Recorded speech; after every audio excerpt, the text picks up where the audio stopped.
تاریخ قوم لوط۔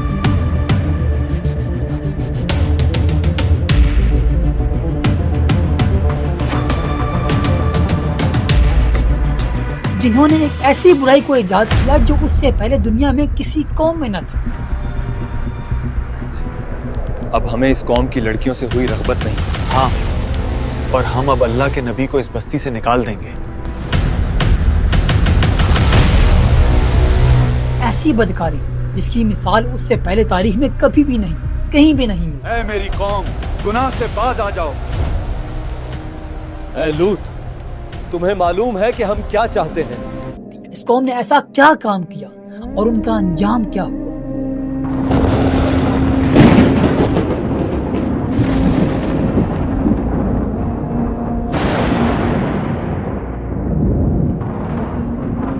اور کیسے ان پر اللہ کا عذاب نازل ہوا؟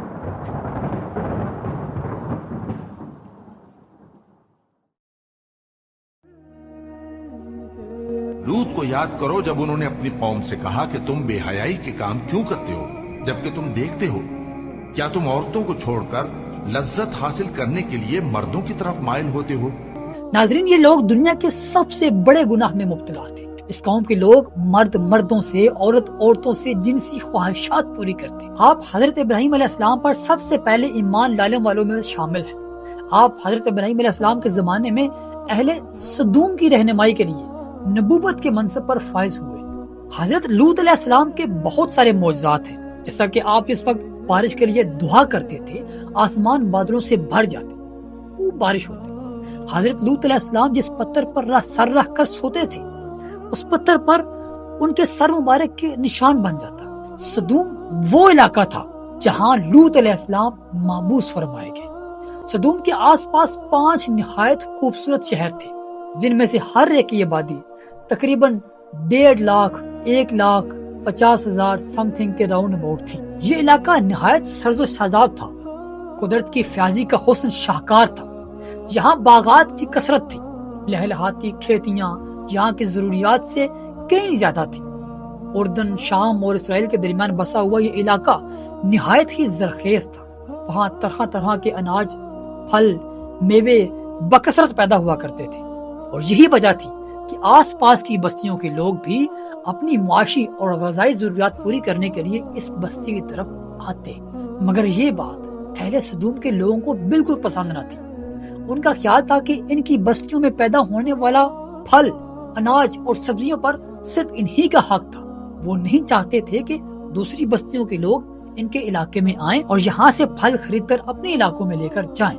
ایک دن سدوم کے لوگ اس بات پر غور و فکر کر رہے تھے کہ باہر سے آنے والے لوگوں کو یہاں آنے سے کیسے روکا جا سکے۔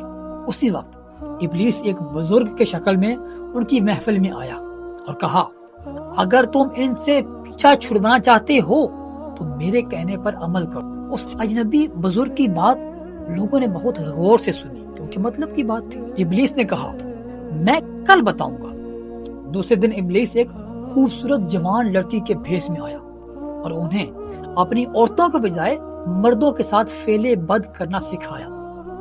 ابلیس نے کہا کہ اگر تم ان بستیوں کے لوگوں سے نجات پانا چاہتے ہو جو تمہاری بستی میں آتے ہیں تو ایسا کرو کہ جب بھی تمہارے علاقے میں کوئی شخص آئے تو تم لوگ زبردستی ان کے ساتھ اپنی خواہشات پوری کرو، یعنی ان کا ریپ کرو، اور اس طرح یہ لوگ اس بستی میں آنا چھوڑ دیں گے۔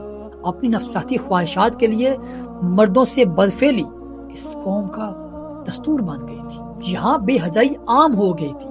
حکمران، سردار، ہر طبقے کے گھر گھر میں عمل پھیل گیا۔ بھری محفل میں یہ لوگ اس فحاشی کے کام کو کر کے خوش ہوا کرتے تھے۔ کوئی بھی محفل اس کام کے بغیر ادھوری سمجھی جاتی تھی، خاص کر کے مسافروں میں سے اگر کوئی خوبصورت لڑکا اس شہر میں آ جاتا، اس بستی میں آ جاتا، تو یہ لوگ اسے اپنا شکار بنا لیتے۔ تلمود میں لکھا ہے کہ اہل سمود اپنی روزمرہ کی زندگی میں سخت ظالم، دھوکے باز اور بد معاملہ تھے۔ کوئی مسافر ان کے علاقے سے باخیریت نہ گزرتا تھا۔ کوئی غریب اگر ان کی بستی میں روٹی کا ایک ٹکڑا بھی مانگتا تو اسے نہ ملتا۔ باہر کا آدمی ان کے علاقے میں پہنچ کر فاقوں سے مر جاتا اور یہ اس کے کپڑے اتار کر اس کی لاش کو ننگا دفن کر دیتے تھے۔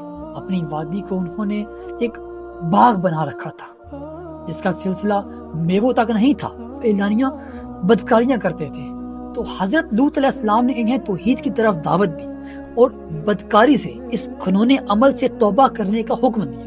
تو حضرت لوط علیہ السلام نے فرمایا کہ بے حیائی کیوں کرتے ہو؟ کیا تم عورتوں کو چھوڑ کر لذت حاصل کرنے کے لیے مردوں کی طرف مائل ہوتے ہو؟ حقیقت تو یہ ہے کہ تم احمق لوگ ہو۔ پھر بھی حضرت لوط علیہ السلام نے نصیحت اور تبلیغ کا سلسلہ جاری رکھا، لہٰذا ایک دن اہل سدوم نے خود ہی عذاب الہی کا مطالبہ کر دیا۔ اللہ تعالیٰ نے اب تک ان کے اس بدترین فحاشی اور بدکاری کے باوجود عذاب ان سے دور رکھا تھا، لیکن اب جب انہوں نے خود لوط علیہ السلام سے کہہ دیا کہ اگر تم سچے ہو تو ہم پر عذاب لے آؤ، انتظار کس بات کا ہے؟ لہٰذا ان پر عذاب الہی کا فیصلہ ہو گیا۔ اللہ نے اپنے خاص فرشتوں کو دنیا کی طرف روانہ کر دیا۔ یہ فرشتے دراصل حضرت جبرائیل علیہ السلام، میکائیل علیہ السلام اور اسرافیل علیہ السلام تھے۔ پھر یہ فرشتے حضرت لوط علیہ السلام کے گھر تشریف لائے۔ حضرت لوط علیہ السلام نے جب ان خوبصورت نوعمر لڑکوں کو دیکھا تو سخت گھبرائے، پریشان ہو گئے، اور انہیں یہ خطرہ محسوس ہوا کہ اگر ان کی قوم کو ان لوگوں کے بارے میں پتہ چل گیا، اگر انہوں نے ان لوگوں کو دیکھ لیا تو نہ جانے وہ ان کے ساتھ کیا سلوک کریں گے۔ حضرت لوط علیہ السلام کی بیوی کا نام وائلا تھا۔ اس نے آپ پر ایمان نہ لایا تھا، اور دراصل وہ تو ایک منافقہ تھی، وہ کافروں کے ساتھ ملی ہوئی تھی۔ لہٰذا اس نے جا کر اہل سدوم کو یہ خبر دی اور کہا کہ لوط کے گھر کچھ نوجوان لڑکے آئے ہیں، بہت ہی خوبصورت، دلکش۔ یہ سن کر بستی والے لوگ دوڑتے ہوئے حضرت لوط علیہ السلام کے گھر پہنچ گئے۔ کسی نے دیوار پھلانکی، کسی نے دروازہ توڑا، اور سب کے سب حضرت لوط علیہ السلام کے گھر پہنچ گئے۔ تو حضرت لوط علیہ السلام نے ان سے ریکویسٹ کی، التجا کی کہ اے قوم، یہ جو میری قوم کی لڑکیاں ہیں یہ تمہارے لیے جائز اور پاک ہیں، اللہ سے ڈرو اور مجھے میرے مہمانوں کے سامنے رسوا نہ کرو، تم میں سے کوئی بھی شائستہ آدمی نہیں۔ حضرت لوط علیہ السلام کی بات سن کر وہ لوگ بولے کہ تم بخوبی واقف ہو کہ ہم تمہاری بیٹیوں میں انٹرسٹڈ نہیں ہیں، ہمیں تمہاری بیٹیوں سے کوئی حاجت نہیں ہے، اور جو ہماری اصل چاہت ہے اس سے تم بخوبی واقف ہو۔ قوم لوط کے اس بے شرمانہ جواب سے اندازہ لگایا جا سکتا ہے کہ وہ فعل بد میں کس حد تک مبتلا ہو چکے تھے۔ جب حضرت لوط علیہ السلام کی قوم ان کے گھر کی طرف دوڑتی ہوئی آئی تو حضرت لوط علیہ السلام نے گھر کے دروازے بند کر دیے اور ان نوجوانوں کے کمرے میں چھپا دیا۔ اس بدکار لوگوں نے ان کے گھر کے دروازے توڑ دیے، کچھ لوگ دیواروں سے چڑھ کر اندر آ گئے تو حضرت لوط علیہ السلام نے اپنے کمرے کے دروازے بند کر دیے اور ان مہمانوں کو کمرے کے اندر چھپا دیا۔ وہ فرشتے کھڑے اس منظر کو دیکھ رہے تھے، وہ دیکھ رہے تھے حضرت لوط علیہ السلام اپنی قوم کے ہاتھوں کتنے بے بس ہیں۔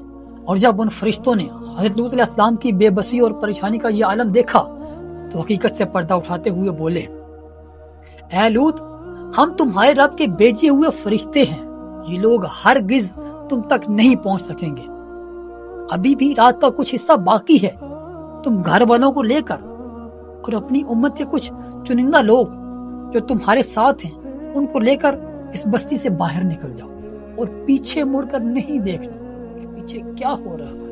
اہل سدوم حضرت لوط علیہ السلام کے گھر کے کمروں کے دروازے توڑنے پر باضد تھے، لہٰذا حضرت جبرائیل علیہ السلام نے گھر سے باہر نکل کر اپنے پر کا ایک کونا ان پر مارا، جس سے ان سبھی لوگوں کی آنکھوں کی بصارت زائل ہو گئی۔